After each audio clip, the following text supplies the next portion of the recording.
The African Youth Survey 2026 was released this week, the largest edition yet of the continent's most comprehensive study of young Africans. Nearly 5,000 people aged between 18 and 24 were interviewed across 16 countries, offering one of the clearest snapshots yet of how Africa's next generation sees its future. And the headline is Optimism. For the first time in years, significantly more young Africans believe their countries are moving in the right direction, with confidence in national economies also rising sharply. But, as the survey's founder, Iva Ichikowitz, warns, this should not be mistaken for satisfaction. Young Africans remain hopeful about the future, but deeply dissatisfied with today's leadership. The survey finds that most young Africans believe their leaders are out of touch, while strong majorities support democracy in principle, but question whether Western democratic models are the right fit for Africa. They also overwhelmingly believe that creating jobs, rather than relying solely on security measures, is the most important step governments can take to improve stability. One of the survey's most shocking finds centers on the United States. 3 in 5 respondents believe Donald Trump's second administration will deliver a better future for Africa, a marked shift from 2 years ago when Joe Biden was the preferred choice among those surveyed. Iva Ichikowitz is the founder and commissioner of the African Youth Survey and the chairman of the Ichikowitz Family Foundation. I spoke with him earlier. Trump's view of Africa has educated a thought process that said this guy is transactional. He's calling a spade a shovel, and therefore we're going to be transactional too. We're not picking up many people that agree with what he's saying.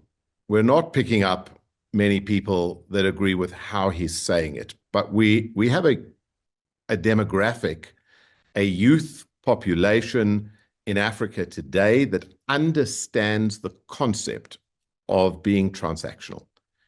And even though a lot of the youth want their governments to stand up to Trump, they want their governments to stand toe to toe with him and negotiate on a transactional basis from the perspective of what's going to be good for Africa. Trump has done us a huge favor because he has endorsed the Chinese investment strategy in Africa. He has clearly indicated that America is on the back foot. And he's given the African youth the confidence to believe in themselves, to believe in their countries, and to believe in the importance of Africa to the rest of the world. And I think that Trump will go down in history for having helped us to come to terms with the fact that the rest of the world needs Africa as much as we need the rest of the world. This is Trump being completely transactional. And the African the next generation of African leadership understands that we cannot afford as a continent to be in any way polarized. We need everybody. And the United States will always be a very important source of investment, a very important contributor to Africa from a cultural point of view, from a social point of view, and therefore we need to engage with America. And they also understand that this leadership has a 4-year term. Trump isn't America. And America and Africa have a long path to travel together. And the youth are prepared to engage with Trump in his language, on his terms, and be just as transactional as he is being with them. So I see that as a great positive because it shows that the people that we're talking to are understanding global geopolitics. For the first time in many, many years, we are seeing a youth that is plugged into the reality of what's going on in the world. And they're looking at how they can harness that to create the jobs we need to create, to become part of the global economy that we need to become part of, and to grow the continent and change our fortunes for once and for all. This is an opportunity for leverage. It's not an opportunity for feeling sorry for ourselves. Africa has always been on the menu. We've never been represented at the table. And that's over. That is absolutely over. We are into a new generation of engagement with the world that's been driven by many, many different things.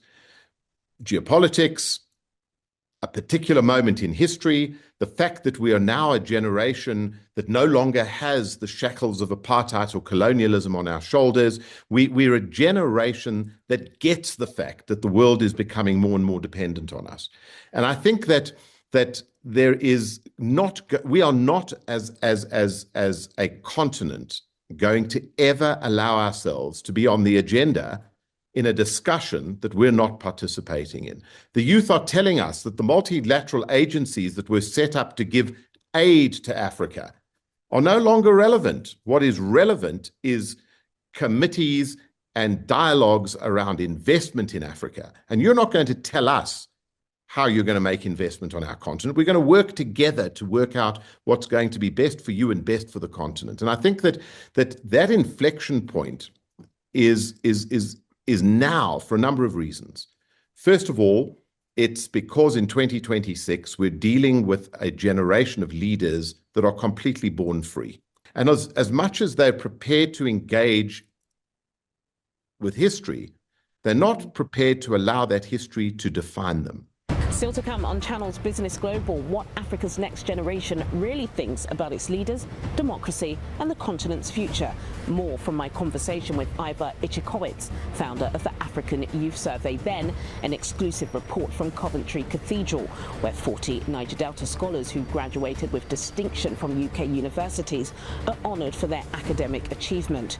Then later we meet the distinguished leaders recognised by the Euro Knowledge Institute, including the chairman of Channel's Television Media Group, Dr. John Momo. All of this after the break. Do stay with us.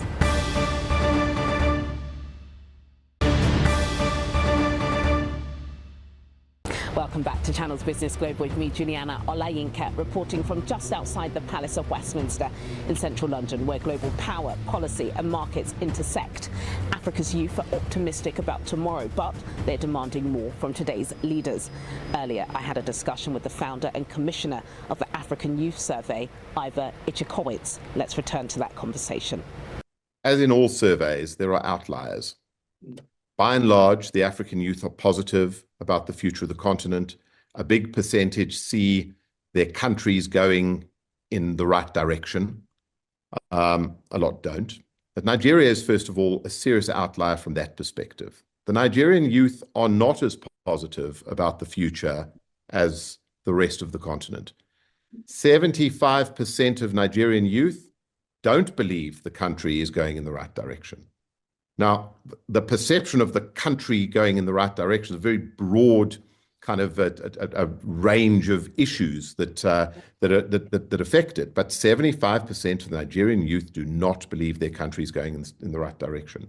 What is interesting in Nigeria is that 40% of Nigerians believe that the removal of USAID from the Nigerian perspective was positive. And that tells us something really interesting. It means that young Nigerians are starting to push their government to take responsibility for the things they should have been responsible for in the first place. A lot of what USAID did in Africa was take on responsibilities that African governments should have been fulfilling themselves. So the fact that the Nigerian youth see that as ostensibly positive is a good thing, because it means that they are no longer allowing themselves to be stuck in this dependency role.